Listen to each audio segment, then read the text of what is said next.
And I think a reason why this podcast is so important is because we deserve to have a voice in the noise.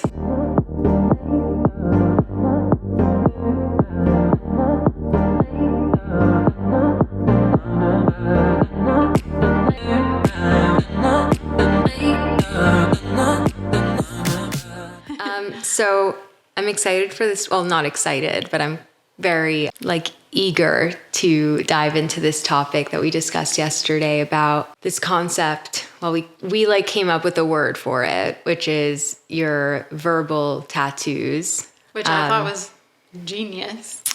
Genius. Of you. I don't know, cause obviously a tattoo is pretty permanent. Yeah. I mean, there's ways to remove it now. These days. What we're going to be talking about is... Right. It's an inner tattoo. Right. And it's even more permanent than any sort of anything else, because it really just stays in your head. And what we mean by that is things that people say to you or things that you hear someone say, whether it's in a show or on a podcast or in life, and it never seems to leave your head. It could be good, it could be bad. And I think we all have that, It's hard to because I was thinking about what is that for me?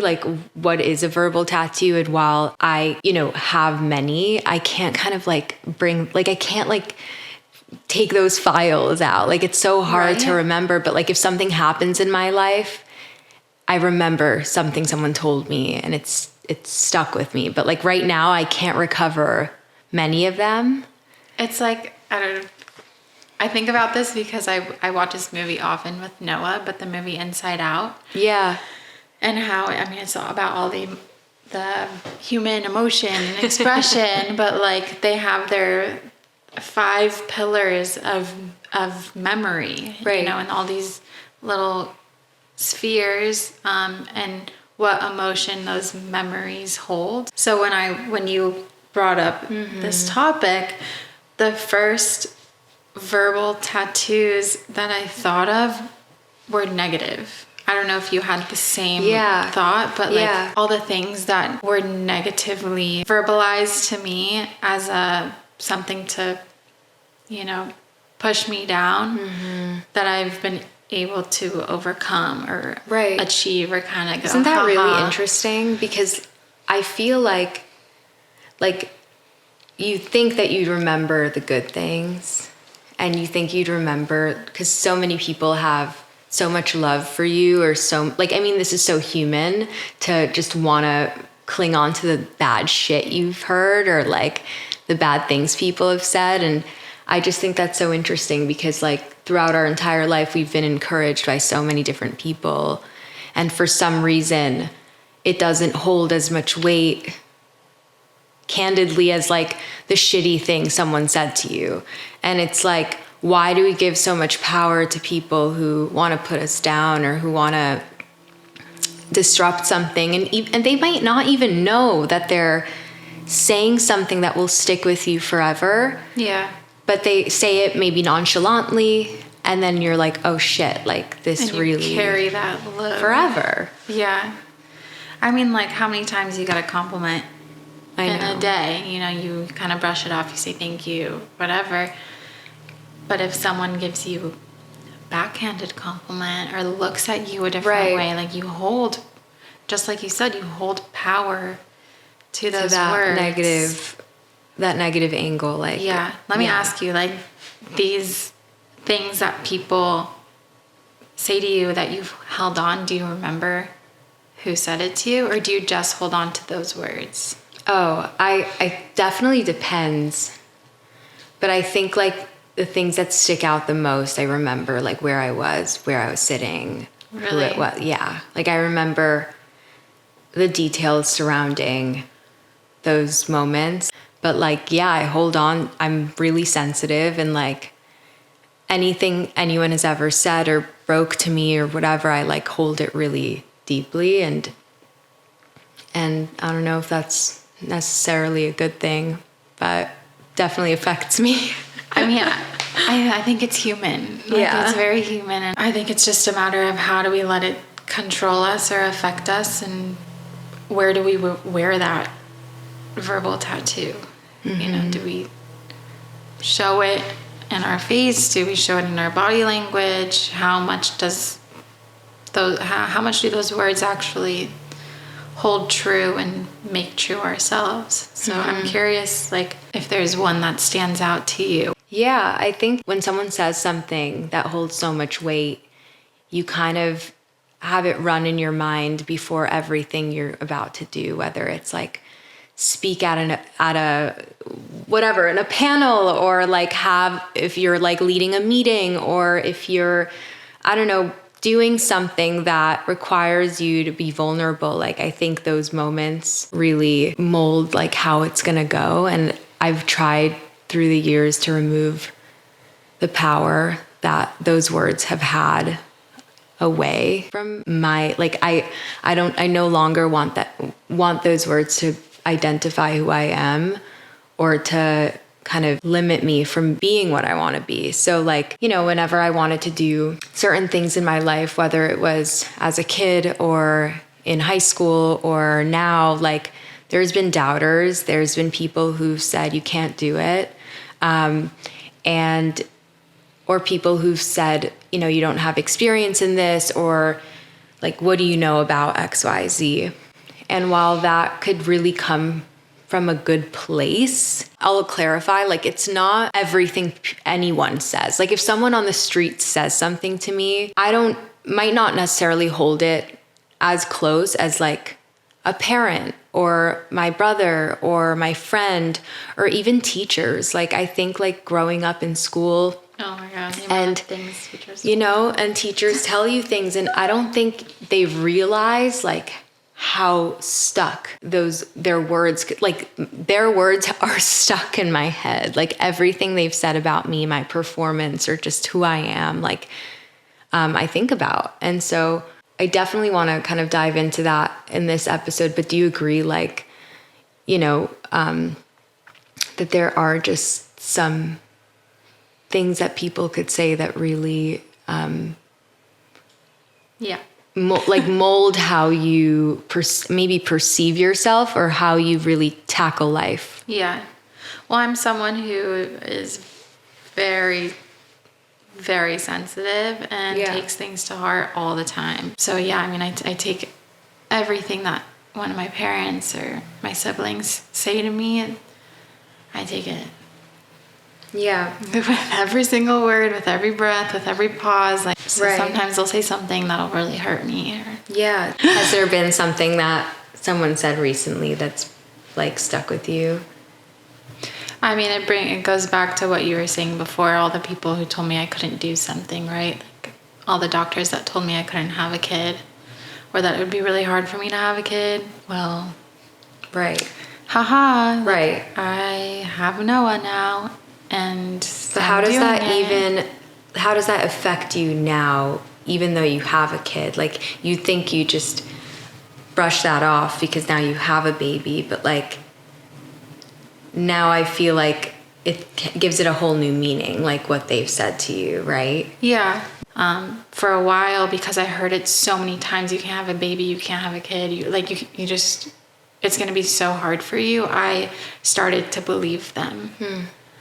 So those words carried a lot more weight to me then, where it was like, okay, it's just not going to happen, which is why when I found out I was pregnant 4 months into pregnancy, it wasn't even a thought in my head. It was just like, this isn't possible. Like, right. this is a lie. Right. Now it's like, well, I can do it.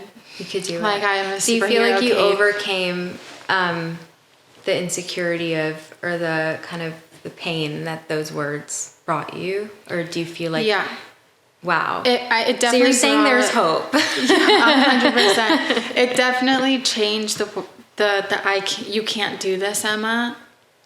Like, put aside pregnancy, I can do anything. Yeah.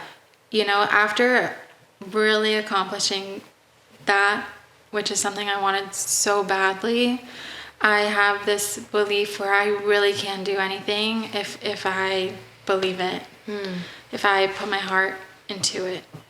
again, I wasn't planning or working or trying to have a kid, but now with that mentality shift, nobody can tell me that I can't have a second one. Right. And then I think about, all the people that told me that I could never get into Duke. Oh, really? When I got into Duke, people were like, that's not fair. You don't deserve to go to Duke. It was just like, says who? Oh my God. Wait, are you comfortable sharing more? Yeah, of course. I mean, I was not an academically driven kid or student. I didn't work as hard as a lot of these kids that go to these types of schools work, but I worked differently, which is, I think, something that a lot of people need to start getting used to or getting comfortable with, is that just because someone doesn't work like you do, or take the steps that you take, follow the path that you take, doesn't mean they can't do what you do. Right. So yeah, it was very hard to hear. And when I got into Duke, when I started, the first few months were really hard for me because all I kept hearing in the back of my head is that you don't deserve to be here. You're not as smart. How did you even get here? You're just an artsy student. All these things. So when I would go to classes, it was just like, I now have to not only prove to myself, right, that I am worthy and that I am smart, but I have to prove to everyone else here that I am just as worthy as them. That is such a toxic mentality that something like that can bring, Yeah. Like someone says something that's baseless and stupid and rude and holds zero weight on their consciousness or conscience, and you then take it and carry it with you for your 4 years in school and everything that you do. I just don't think it's fair at all. And no, it's not. But looking back now, it was a great driving force. Yeah. Interesting. It motivated you? Yeah, it was 100% a motivator of for sure. Says who? I've started, I think it's been a recent twist, but a lot of times when people tell me something negatively, like you can't do something or you shouldn't do something, it was like, says who? Please point me in the direction of who told you that I can't do that. Right. I think there's, and I don't want to generalize a generation, but I think the older generation, our parents and beyond, just had a certain way of doing things in their lifetime that has evolved in our lifetime. And I think a lot of the scrutiny and a lot of the judgment from my experience has come from not necessarily my parents' generation, but people who are older and maybe have done things, who have done things a different way, and maybe I don't know what the word is, but are taken back by someone doing it differently. Yeah. And rather than holding maybe respect for it or acceptance for every type of person, every type of way, there's not one way to do anything, and there's not one type of person or one type of track. And I just find it so interesting, how when you are different, or when you do things differently or are different from someone else, people have confidence to tell you that's unfair, or that's not how it should be, or blah blah blah blah blah. It's who are you? What are you? Who do you think you are? I just find it insane. I just would never shut people down like that. Yeah. But I think that stems from confidence or jealousy. There's certain people that work really hard to get towards something, and for some it falls a lot easier. So I think in the sense, a lot of people looked at me getting into Duke as something that was easy for me to do when they don't know at all. That's the key, is they don't know. Yeah, they have no idea the path I took. I wouldn't to even get say, there. maybe to them in their heads, they say, oh, it's easier. But it wasn't easier. No. That's what they want to believe. Yeah. And so, like, I think rather than people just like generalizing or judging people or saying like, this is how it went, like, stop assuming. Yeah. And just be like welcoming to everyone's experience. Like, I just think it really bothers me. That really bothers me. Well, I think it's just like, sometimes it's just like, what people need to start asking questions, right? Yeah. Like if something is upsetting you or you want to tell someone no or whatever it may be, can you just stop and ask them why, how, what, like whatever it is, to just fully understand the leaps and the boundaries. Right. I just it's a lot easier to assume, to make assumptions. And well, assuming makes an ass out of you and me. It's true. Just constantly. True that. That's something someone said to me that I will never forget. That is a good one. I wish I had that in my head every day.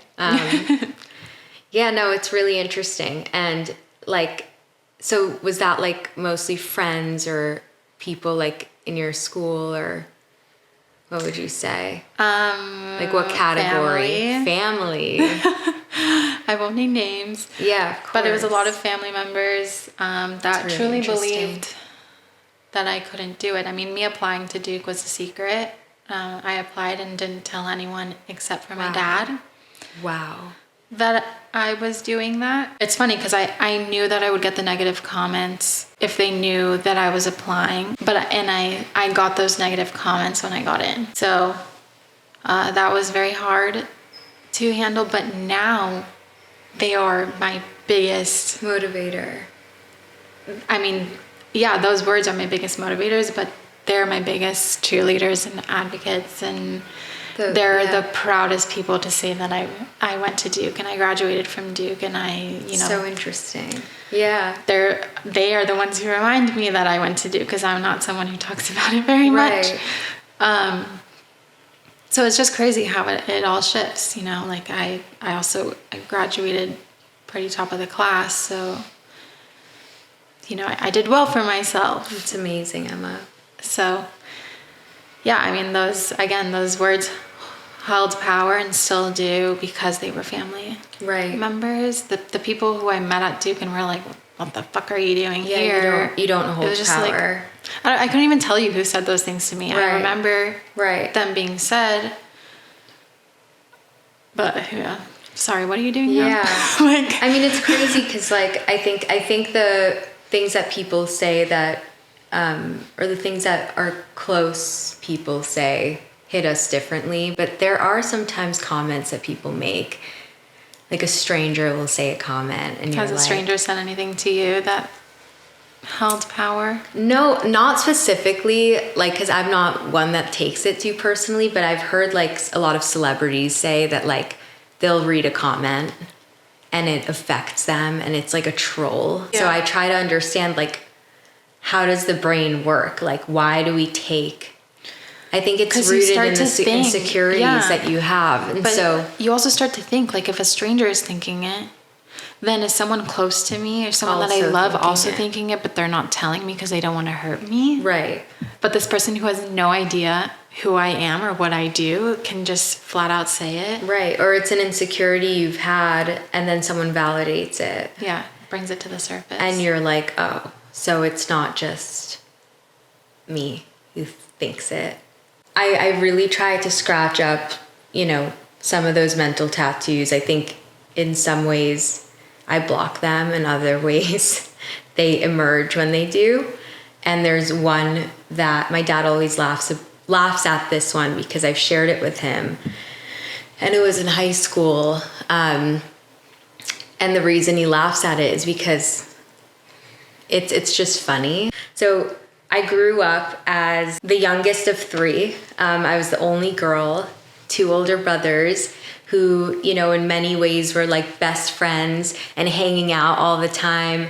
And they were a lot older than me. I think in my childhood, I was kind of like, not a lone wolf, but like, I like hung and danced alone. And did you feel like an only child at times? In some ways, because like, you know, our cousins would come and play basketball, and like it was a bunch of dude energy, and I was like the youngest. You know, I was like a princess in their eyes. I was loved and adored, and I have no negative experiences, but I think as I'm trying to unpack why certain things stay with me is like, I think like no one ever listened to the younger sister, and I'd want to play, and I'd want to contribute, and I'd want to be part of something, and like they were like, just go do your thing, as big brothers would do.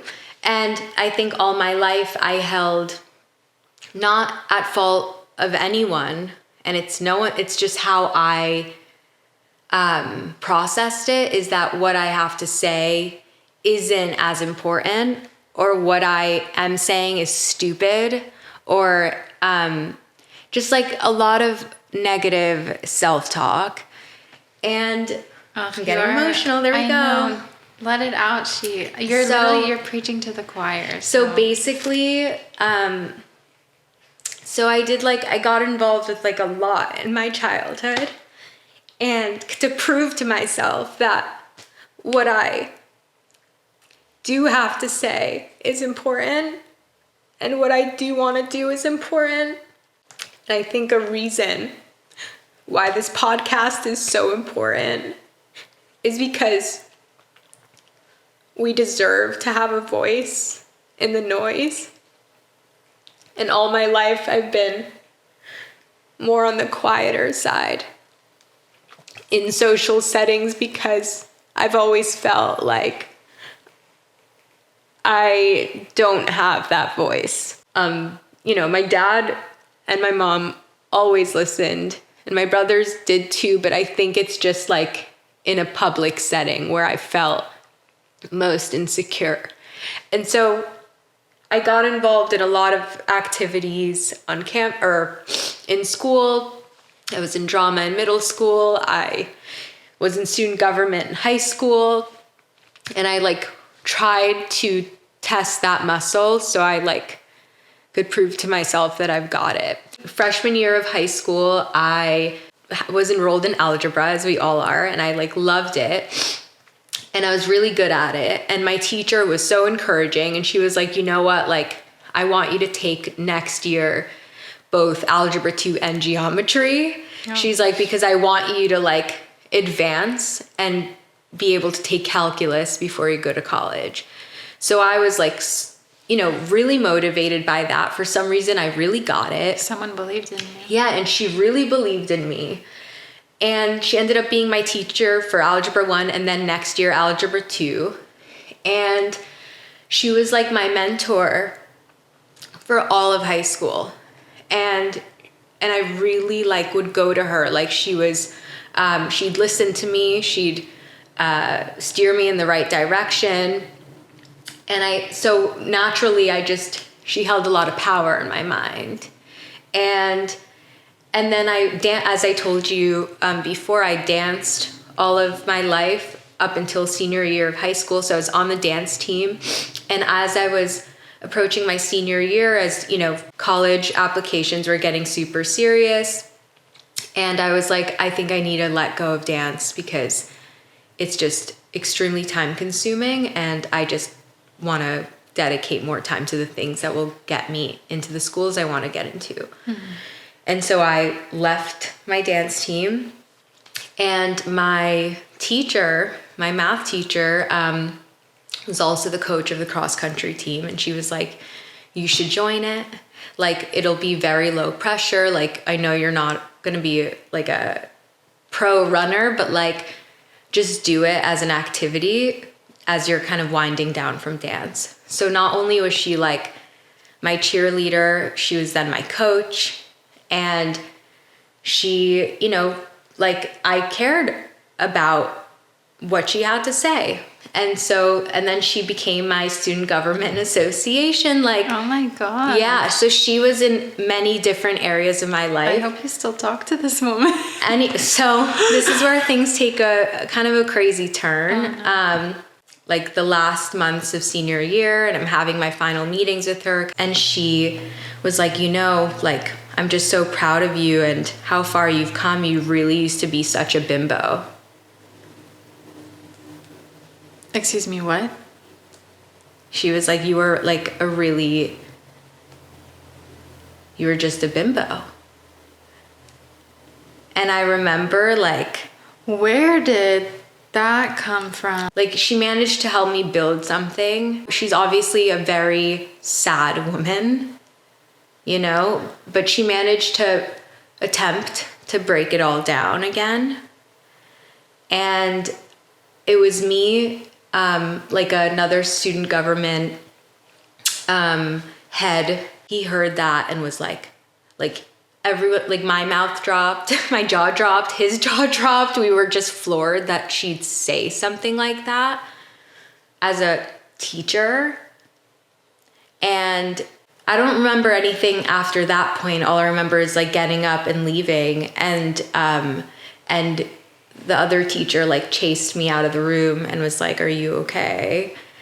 And I was like, I will be, but for some reason those words really stuck with me because it came from someone who... Fair enough. Of course they would. You looked up to this woman who pushed you and challenged you and encouraged you. And then all of a sudden was like... It just came from like such a disgusting, resentful, horrible place. You could tell that she had serious issues with herself to be saying this to someone who's like barely 17, 18. While I know those words don't hold true, and I know it doesn't matter at the end, it just does stick with you. And I've told my dad that right when it happened, because I really tell him everything, and he was like, fuck her. Like, fuck her. Applause to both our dads, because they're very similar. They're like the best, and I don't know. But every time he's gonna listen to this and be like, "Why does it affect you?" But like every time, who said it to you? Yeah, I think it's just the weight. My past insecurities of thinking like I can't do what people think I could do, or my voice isn't as important as those who are older than me, like, or who are in different places than me. Basically trying to get over something that really, was a huge insecurity of mine, and then kind of building courage, building confidence, and then having someone take a complete like axe to it after helping you build back up. It's like putting together a puzzle and then just throwing it to the ground. Like encouraging me to take the classes, encouraging me to join student government, pushing me to be vice president of my school, pushing me to join cross country and do all the things, and then somehow I don't know if it's resentment or if it's something obviously happened to get her to do that, or if it's her own personal insecurities that took her away to say something like that, or brought her to say something like that. But I think that's important to share because it's not something I've ever shared with anyone. People are gonna say things, even those people that you think and who do help you. Like, at the end of the day, I do thank her for all she's done. I don't think those words take anything away from what she's done. I almost want to say thank you to her for saying what she said to me, because it pushed me, like you said, in ways I didn't think I could be pushed.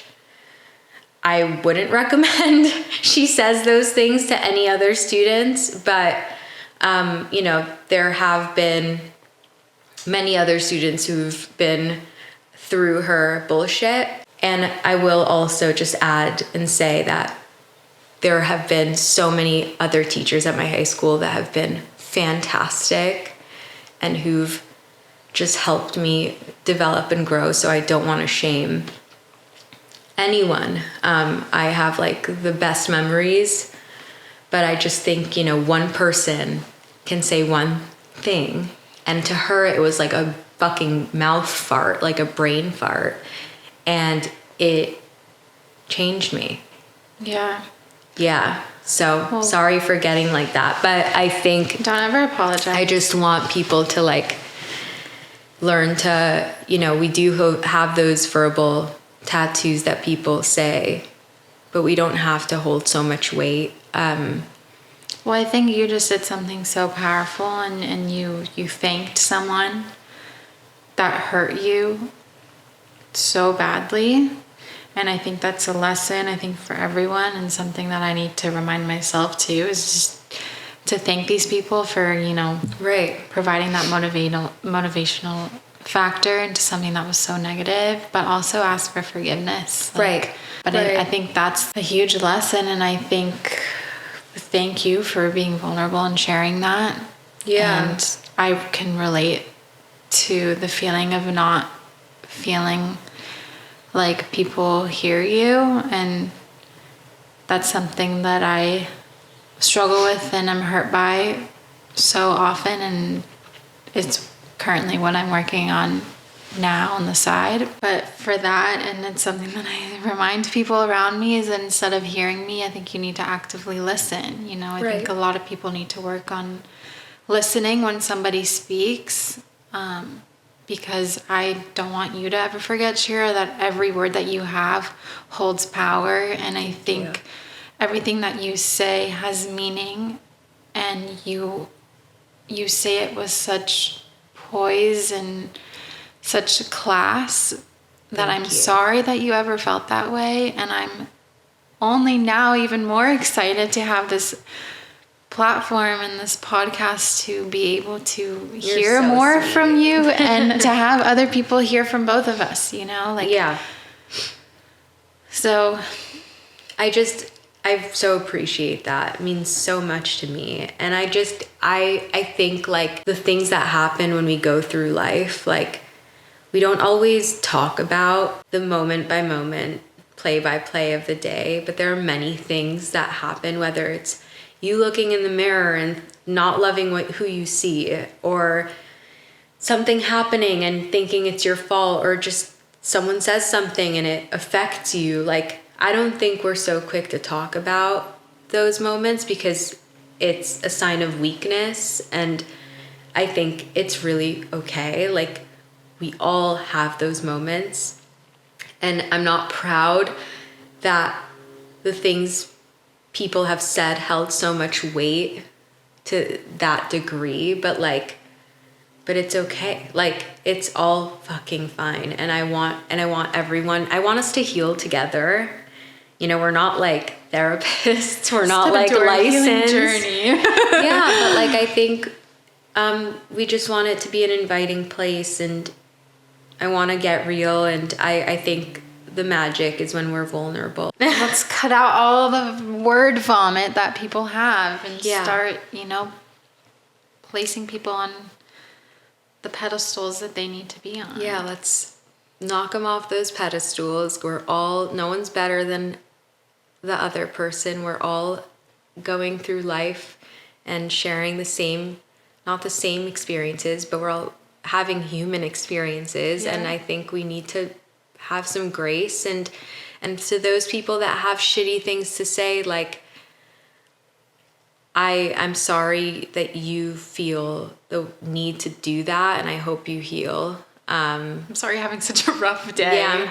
That you really need to tear down someone else. That you have to tear down other people, but I honestly care about you too, strangely. And let's just like be default supportive and happy for each other. And we all have a place and a voice that deserves to be shared. So, cheers.